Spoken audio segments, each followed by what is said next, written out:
नमस्कार, मैं हूं आलोक जोशी और आप देख रहे हैं बेज अड्डा। कोयले की किल्लत हो गई है, आपने भी सुना होगा। कल तक की खबर है कि देश में 70 बिजली घरों के पास सिर्फ 4 दिन या 4 दिन से कम का कोयला बचा है। केंद्रीय बिजली प्राधिकरण या सेंट्रल इलेक्ट्रिसिटी अथॉरिटी देश में कोयले से चलने वाले पावर हाउसों की लगातार निगरानी करता है। उनमें 165 गीगावाट से ज़्यादा यानी 1,65,000 मेगावाट से ऊपर बिजली बनाने वाले करीब 135 प्लांट हैं। ये जो कुल मिला के ये इतनी बिजली बनाते हैं। इनमें से 70 प्लांट्स में कोयले के भंडार की हालत बेहद नाजुक या सुपर क्रिटिकल बताई जा रही है। सुपर क्रिटिकल का मतलब ही है कि प्लांट के पास 4 दिन से कम का कोयला बचा हुआ है।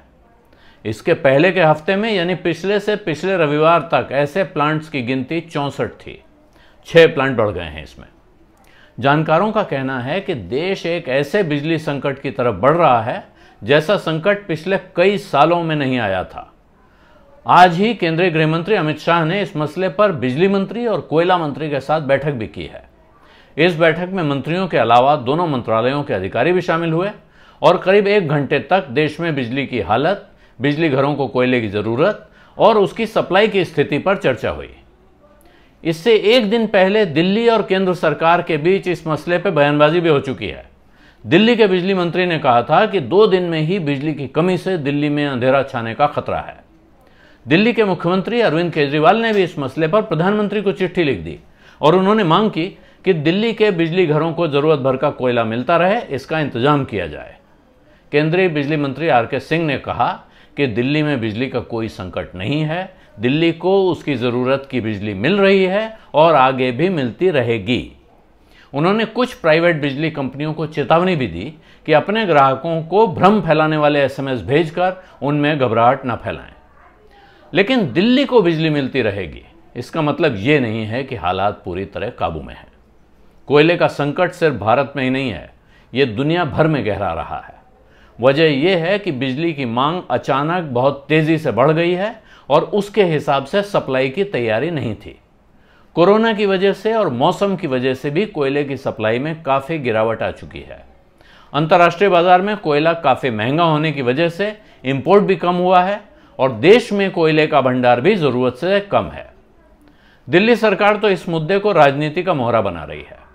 उसका कहना है कि केंद्र ने तो कोरोना के समय ऑक्सीजन की कमी की बात भी नहीं मानी थी। लेकिन खुद केंद्रीय बिजली मंत्री भी कुछ समय पहले कह चुके हैं कि कोयले की सप्लाई की हालत अगले 6-7 महीने तक अनकंफर्टेबल रहने वाली है। अनकंफर्टेबल का अर्थ है कि आप जैसी चाहते हैं वैसी नहीं रहेगी और आप कोयले की तरफ से मुतमईन नहीं हो सकते हैं, उसकी तरफ से आंख बंद नहीं कर सकते हैं। यानी बिजली संकट की आशंका जताई जा रही है तो वो बेबुनियाद नहीं है। इस संकट की सबसे बड़ी वजह तो बिजली की मांग में अचानक आई तेजी ही है। अगस्त और सितंबर के महीनों में इस साल भारत में हर महीने 124 अरब यूनिट बिजली की मांग आई है। यूनिट इसलिए बता रहा हूं क्योंकि आपके घरों में यूनिट होती हैं, बिजली का बिल आपका यूनिट के हिसाब से आता है तो समझना आसान होता है। जबकि कोरोना से पहले 2019 के इन्हीं महीनों में 107 अरब यूनिट से कम की खपत थी। 107 से बढ़कर 124 हो गया है, तो आप हिसाब लगाइए कितना बढ़ गया है।